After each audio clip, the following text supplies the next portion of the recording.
ಹುಬ್ಬಳ್ಳಿಯಲ್ಲಿ ಇಂದು ನಾದಲೋಕ ಕಲಾವೇದಿಕೆಯಲ್ಲಿ ಗಾನಗಂಧರ್ವ ಬಾಲಸುಬ್ರಹ್ಮಣ್ಯಂ ಅವರಿಗೆ ವಿಶೇಷವಾದ ಶ್ರದ್ಧಾಂಜಲಿ ಕಾರ್ಯಕ್ರಮ ನೆರವೇರಿತು. ಹುಬ್ಬಳ್ಳಿಯ ಸಿದ್ದರೂಢ ಮಠದ ಬಳಿ ಇರುವ ಮಾರ್ಕಂಡೇಯ ದೇವಸ್ಥಾನದಲ್ಲಿ ಈ ಕಾರ್ಯಕ್ರಮ ನಡೆದಿದ್ದು, ವಿಶ್ವಮಾನ್ಯ ಪ್ರಶಸ್ತಿ ಪುರಸ್ಕೃತ ಸಂತೋಷ್ ಆರ್ ಶೆಟ್ಟಿ ಅವರು ಭಾವಚಿತ್ರಕ್ಕೆ ಪುಷ್ಪಾರ್ಚನೆ ಮಾಡುವ ಮೂಲಕ ಕಾರ್ಯಕ್ರಮಕ್ಕೆ ಚಾಲನೆಯನ್ನ ನೀಡಿದರು. ನಂತರ ನಾದಲೋಕ ಕಲಾವೇದಿಕೆಯ ಎಲ್ಲಾ ಸದಸ್ಯರು ಸೇರಿ ಎಸ್ಪಿಬಿ ಅವರ ಭಾವಚಿತ್ರಕ್ಕೆ ಪುಷ್ಪಾರ್ಚನೆಯನ್ನ ಮಾಡಿ ಅವರ ಹಾಡುಗಳನ್ನು ಹಾಡುವುದರ ಮೂಲಕ ಅವರಿಗೆ ವಿಶೇಷವಾದ ಶ್ರದ್ಧಾಂಜಲಿಯನ್ನು ಅರ್ಪಿಸಿದರು. ಇನ್ನು ಈ ಕಾರ್ಯಕ್ರಮದಲ್ಲಿ ಅನೇಕರು ಉಪಸ್ಥಿತರಿದ್ದರು. ಮಾನ್ಯ ಡಾಕ್ಟರ್ SP ಬಾಲಸುಬ್ರಹ್ಮಣ್ಯಂ ಅವರ ಅವರ ಅಗಲಿಕೆ ನಮಗೆ ಭಾಳ ನೋವಿನ ಸಂಗತಿ.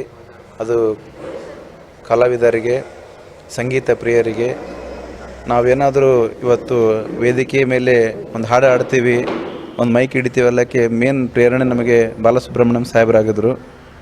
ಅವರ ಹಿನ್ನೆಲೆ ಗಾಯನ ನಮ್ಮೆಲ್ಲರಿಗೆ ಆಶಾಗೋಪುರವಾಗಿ ನಮ್ಮ ಹೃದಯದಲ್ಲಿ ಮಿಡಿತಕ್ಕಂಥ ಹೊರಚಿಮ್ಮುವಂಥ ಭಾವವಾಗಿ ರೂಪವಾಗ್ತಿತ್ತು. ಅವರ ಅಗಲಿಕೆ ನಮಗೆ ಭಾಳ ನೋವಿನ ಸಂಗತಿಯಾಗಿದೆ.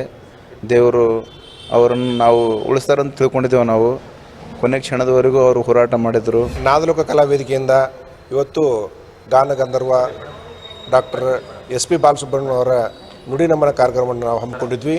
ಅದರ ಜೊತೆಗೆ ಭಾವಪೂರ್ವವಾಗಿ ಶ್ರದ್ಧಾಂಜಲಿಯನ್ನು ಅರ್ಪಿಸುವ ನಿಟ್ಟಿನಲ್ಲಿ ಈ ಕಾರ್ಯಕ್ರಮವನ್ನು ಹಮ್ಮಿಕೊಂಡು ಅವರಿಗೆ ಅವರು ಹಾಡಿದಂಥ ಹಲವಾರು ಹಾಡುಗಳನ್ನು ನಮ್ಮ ನಾದಲೋಕ ಕಲಾವೇದಿಕೆಯ ಗಾಯಕರು ಹಾಡಿದ್ದಾರೆ.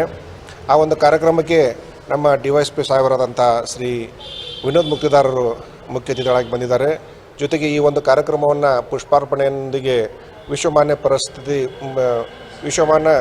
ಪ್ರಶಸ್ತಿ ಪುರಸ್ಕೃತರಾದಂಥ ನಮ್ಮ ಶ್ರೀ ಸಂತೋಷ್ ಶೆಟ್ಟಿಯವರು ಆ ಪುಷ್ಪವನ್ನು ಅರ್ಪಿಸಿ ಅವರಿಗೆ ಶ್ರದ್ಧಾಂಜಲಿ ಅರ್ಪಿಸಿದ್ದಾರೆ.